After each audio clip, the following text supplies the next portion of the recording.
Yes, welcome back. So in the previous topic, we have been discussed about an kinematic chain. So and about an degrees of freedom. How the degrees of freedom can be fixed, or how we can able to get an motion in the degrees of freedom.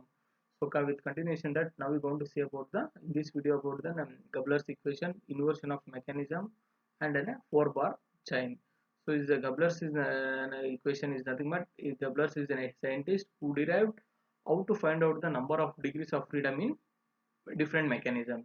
So by saying we cannot able to get an how many number of degrees it can able to possess, or how many number of degrees it will be having of each mechanism. So by using this Gabler's equation, we can easily identify the how many number of degrees of freedom can be obtained in any type of mechanisms. So we'll see along with the one or two examples how to find out the degrees of freedom.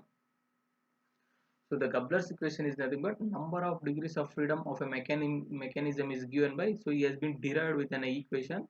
So the equation will be equal to F. F is nothing but a degrees of freedom to find out then how many number of degrees of freedom, and that will be equal to 3 into n minus 1 minus 2 into L minus H. So L is nothing but a number of lower pairs, so that we can able to consider as an J1, and H is number of higher pairs that we can able to consider as an J2, but the meaning is same, so we can able to consider the different notations.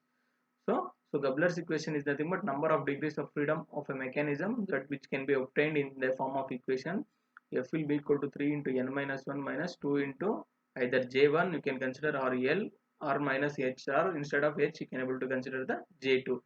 So where F will be equal to the degrees of freedom, and n will be the equal to the number of links, and n2 is nothing but number of binary links. If you have any n3 means number of ternary links, so it will be keep on going n4 n5 up to n infinity. And where L is nothing but a number of lower pairs which is obtained by counting the number of joints. So always the number of pairs will be equal to obtained in the form of number of joints. If they more than two links are joined together at any one point, then one additional lower pair is will be considered for each and every additional link. We will be considering one additional pair. So and H will be equal to number of higher pairs. So L is nothing but a number of lower pairs, and H will be equal to the number of higher pairs. So this is how by using this equation we can able to obtain, or we can able to find out the number of degrees of freedom of any mechanism by using the this Grubler's equation. See examples of determination of degrees of freedom for a planar mechanism. Now we can able to see this. So we'll be having a link 1 fixed, 2, 3 and then a 4. Now we're going to apply the equation, that is F will be equal to 3 into n minus 1 minus 2L minus H, or you can able to write J1 minus J2. Here n will be equal to the number of links. So number of links is nothing but how many links we have, 1, 2, 3, 4, and I is nothing but number of pairs, right? Number of lower pairs. L is nothing but number of lower pairs. So always the links will be connected with the joints. So how many joints will be there? That is will be the number of lower pairs, 1, 2, 3, 4. Again we have a 4 number of lower pairs, and there is no higher pairs. Higher pairs will be only having a point or a line contact. That is what we are going to consider as an higher pair. Now we are going to apply the equation, that is F will be equal to 3 into n minus 1 by 2L in minus H. So 3 is nothing but, okay, now n is nothing but number of number of links. So number of links is 4, 4 minus 1 minus 2 into L. L is nothing but number of lower pairs. Again number of lower pairs will be always the number of links will be equal to number of joints. So number of joints is nothing but a lower pairs. So 2 into 4. Now we can able to consider this by substituting this. 3 4 minus 1 3, 3 into 3 9, 9 minus 8 9 minus 8, that will be the equal to 1. So one input to any link will resist to definite motion of all the links. So here only 1 degrees of freedom, or only the motion can be able to obtain in only one direction itself only. So this is how we can able to find only the one number of degree will be the 1 degree only it can able to possess here in this mechanism.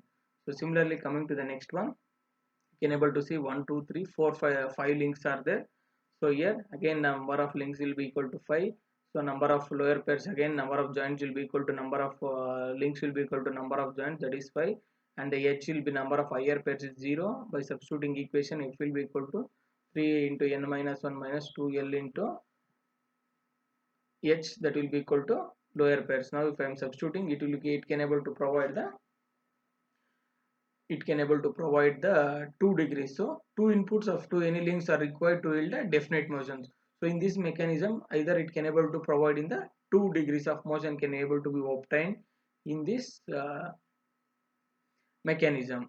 So this is how we can able to find out the number of degrees and then a number of degrees in any mechanism. So next we're going to say about the inversions of a mechanism. So mechanism on which one of the links of a kinematic chain will be fixed. In any mechanism, one of the kinematic link will be will be fixed.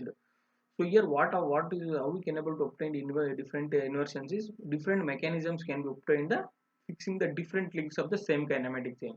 For example, if in a kinematic chain we used to transmit a motion, will be having a kinematic link will be nothing but a group of links.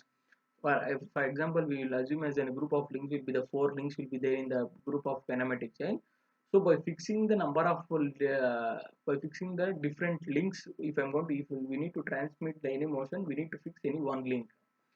By fixing the different links, we can able to obtain the different types of mechanism. For example, if I'm going to fix the link 1 as a fixed link, I'm going to get one of the type of the mechanism.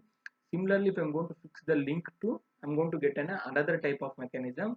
So similarly, if I'm going to fix with the link 3, I'm going to get the another type. So like this, if I'm based on the number of links, if I'm going to fix the number of different links, so it can be obtained. So now the different types of links can be obtained here. So sorry, the different types of mechanisms will be obtained in the kinematic chain. So these are all called the inversions of mechanism. This type of mechanisms what we call as an inversions of mechanism. So by changing the fixed link, the number of mechanisms which will be obtained will be the equal to the number of links. So based on the number of links, we can able to obtain the number of mechanisms. So excepting the original mechanism, all other mechanisms will be known as inversion of original mechanism. So the inversion of mechanism does not change the motion of its link relative to each other. So this is how the inversions of mechanisms will takes place. Yes. So next is nothing but a 4-bar chain. We have discussed about a kinematic chain. So now we're going to discuss about the 4-bar chain. 4-bar chain is one of the most useful and common mechanism is the 4-bar linkage. So to transmit any type of motions, mainly we're going to use the 4-bar chain. So this will be the most common type of mechanism that has been used in the machines in order to transmit the any motion. See all the in the any motions are mechanisms. So in these mechanisms, the link which can make a complete rotation is known as crank. So the link 2 is here in this mechanism. The link 2 is in a crank which can able to make in a complete rotation, that is known as a crank. So the link which will be oscillates is known as a rocker. So this is the link which can able to oscillate, and the link connecting these two is known as a coupler. So the link 3 is now acting as a coupler in between the crank and a rocker. So the link 1 will be the fixed. That we should able to know that link 1 is fixed. So the always in the mechanisms we are going to consider the fixed link as a frame. So I'll repeat once again, in the mechanisms always the fixed link will be considered as a frame. So this 4-bar chain is one of the most common type of mechanisms used in order to transmit the motion. So in this, the link 2 is acts as a crank where it can able to make in a complete rotation, and the link 4 acts as known as a rocker where it can able to oscillate. So the connecting between these two links what we call as a coupler, that is a link 3, and the link 1 what we call as a frame. So link 1 what we call as a frame. So this is how the 4-bar chain will be, the usage of the 4-bar chain. Thank you.